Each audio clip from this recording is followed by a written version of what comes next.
बारिपदा स्थित PRM medical college और hospital स्त्री और प्रसूति विभाग मुख्य डाक्तर रीतांजलि बेहरा विरोध में सांघातिक अभियोग।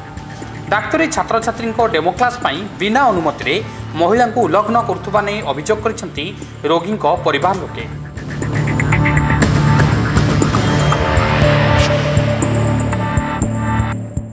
जैनिक महिला प्रसव वेदना हेबारु तांको पीआरएम मेडिकल कॉलेज रे भर्ती करा जायतिला। तेबे प्रसव हेबा परे सोमवार परिवार बिना अनुमति तांको उल्लंघन करी विभाग मुख्य डेमो क्लास करिसेंति बोली प्रसूति परिवार अभियोग करिसेंति। एने पीआरएम मेडिकल कॉलेज और हॉस्पिटल अध्यक्ष डाक्टर रवींद्र कुमार मिश्र को अभियोग पत्र प्रदान करिसेंति संपृक्त प्रसूति परिवार लोके। डाक्तर रीतांजलि विरुद्ध में थाना रे आईन अनुसार फौजदारी मामला रुजु करने को दाबी करिसेंति प्रसूति परिवार। सेपटे अभियोग को मिथ्या कही खंडन करिसेंति डाक्तर रीतांजलि बेहरा।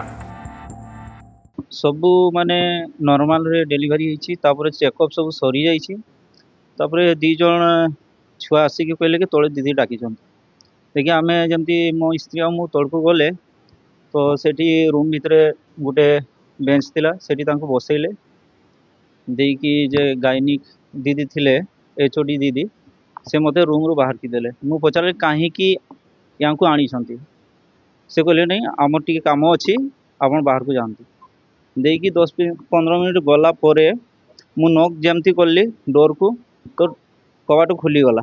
तापर मु देखुछि कि मो स्त्री को जना से माने सेई टेबल ऊपर सोई छंती आउ तांकर देह खोला अछि बॉडी रो किछि पार्ट खोला अछि।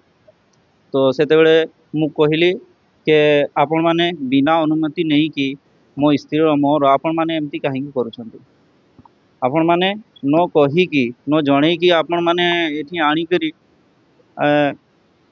आपण माने काहे कि छुआ मान को सिखौछंती एटा तो ठीक नुहे ना। ए जे भाई अछंती भाई मते फोन करी डाकिले जे भाई एमती एमती असुविधा अछि तो मोर मो वाइफ को बिना परमिशन कि मो वाइफ रो काहरी परमिशन नहीं नांती से माने जो जबरदस्ती से माने जे एचओडी अछंती रीतांजलि बेहरा से जो जबरदस्ती नहीं करी जाई करी डेमो रूम रे लोकन को डेमो देउछंती।